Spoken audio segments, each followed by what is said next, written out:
إذا أجواء رياضية ممتازة عاشوها أبطالنا التلميذات والتلاميذ ديال جميع الأكاديميات الجهوية للتربية والتكوين بلادنا.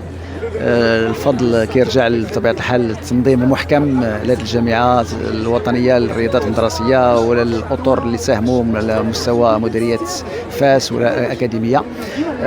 سعادة كبيرة وجميع الشروط الحمد لله متوفرة لوجستيكيا، ولكن حتى مناخ رياضي وتربوي بامتياز كتبشر وبأن البطولة غادي تتم في أحسن الظروف.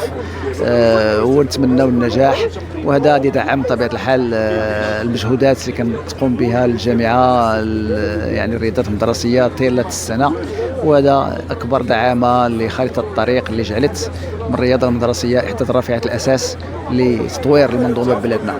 نتمناو يكون الخير ونتمناو هذا التميز ما يبقاش منحصر فقط على المستوى الوطني، وإنما يكون إن شاء الله تميز على المستوى العالمي في القريب إن شاء الله. شكرا لكم.